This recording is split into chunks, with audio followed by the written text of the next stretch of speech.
এই বিপুল সাড়া দেখে আমি সত্যি সত্যি অভিভূত হয়েছি। নির্বাচন আমাদের অতি সন্নিকটে, ফেব্রুয়ারিতে নির্বাচন হবে, এতে কোনো সন্দেহ নেই, এতে বিন্দুমাত্র সন্দেহ নাই যে ফেব্রুয়ারিতে এবং রমজানের আগেই ইনশাআল্লাহ এই জাতীয় নির্বাচন অনুষ্ঠিত হবে।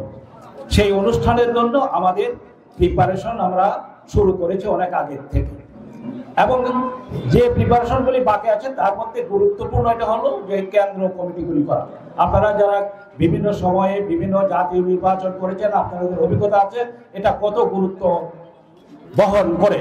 সুতরাং আজকে থেকেই এখন আপনারা বসে, এইটা আমরা ঠিক কমিটি এখনই বলি না, এই একটা তালিকা তৈরি করবেন আপনারা বিভিন্ন অঙ্গ সংগঠন থেকে, বিভিন্ন নেতৃবৃন্দ যারা নির্বাচনে যাদের প্রচুর অভিজ্ঞতা আছে, যাদের সিনসিয়ারিটি আছে, যত বেশি হোক আমাদের আপত্তি নেই।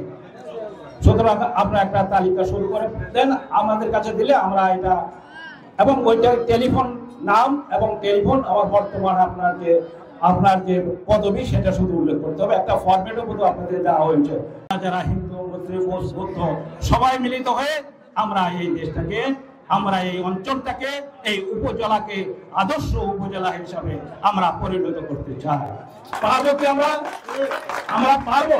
এই যে ক্ষুদ্র ক্ষুদ্র ক্ষুদ্র ক্ষুদ্র বিভক্তি, দলের মধ্যে দল, এইটা আমাদের নেতৃত্ব, আমাদের অ্যাক্টিং চেয়ারম্যান জনাব তারেক রহমান এই 5 তারিখের পরেই ঘোষণা করেছেন নিজেদের মধ্যে কোনো ভেদাভেদ নেই, আমাদের মধ্যে ঐক্য চাই, আমাদের মধ্যে কোনো সন্ত্রাসী আসবে না।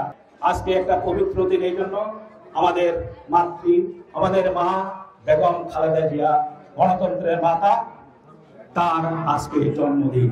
সেই জন্মদিন আমরা পালন করব কিভাবে? এইটা আমরা অপব্যয় না করে তিনি বলেছেন যে আমরা কোনো কেক কেটে কোনো উৎসব নয়, আমরা তার জন্য প্রার্থনা করব তিনি যেন দীর্ঘায়ু পান, তার দীর্ঘায়ু কামনা আমরা করব, এবং তিনি যেন সুস্থ হয়ে আবার মূল ধারায় চলে এসে আমাদের নেতৃত্ব দিতে পারেন, এবং তার সুযোগ্য পুত্রকে উপদেশ দিয়ে অথবা তার সঙ্গে মিশে এই দেশকে যেন আমরা একটা শান্তিময় একটা সুস্থ ধারার রাজনীতি যেটা চালু করতে আমরা যাচ্ছি, এবং আমাদের একটি চেয়ারম্যান যারা চাচ্ছেন সেটা করতে যেন আমরা সহজ। এবং সেজন্য আমাদের প্রয়োজনটা কি? আবার আমি রিপিট করছি, সেটা হচ্ছে ঐক্যবদ্ধ। এই যে আমরা এখানে কালো ধরো, ছোট বড়, আমাদের কৃষক দল, অমুক দল, শ্রমিক দল, যা নেতৃত্ব যারা আছে সবাই মিলে, এবং যারা বাইরে কথা বলছেন, একটু বিভক্তি সৃষ্টি করার চেষ্টা করছেন, তাদের আমি অনুরোধ করছি, ভাই সহ আপনারা আমার ভাই, আপনারা আমার এই দলে সদস্য যদি তাই হন, শহীদ প্রেসিডেন্ট জিয়াউর রহমানের আদর্শে যদি বিশ্বাসী হন, দেশনেত্রী বেগম খালেদা জিয়ার আদর্শ যদি বিশ্বাসী হন, এবং জনাব তারেক রহমানের আদর্শ 31 দফায় সহ, তাহলে ওই রেনবো করতে হবে। আপনাকেও দরকার। আসল সবাই মিলে united we stand, divided we ফল।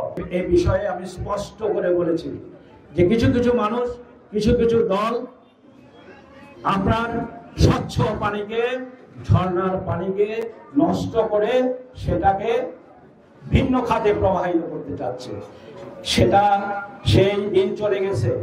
সেই সত্যি কারণেই বিএনপি যখন চাচ্ছে যে নির্বাচন হতে হবে, এদেশের জনগণ চাচ্ছে, বিএনপি বা নয় শুধু, এদেশের সমগ্র জনসাধারণ চাচ্ছে নির্বাচন হোক। নির্বাচন ছাড়া কোন সরকার বা এই দেশ শাসন, দেশের সেবা সম্ভব নয়। সুতরাং এটা কেউ এনসিপি বলেন, জামাত বলেন, এটা হলো মেঠো বক্তৃতা।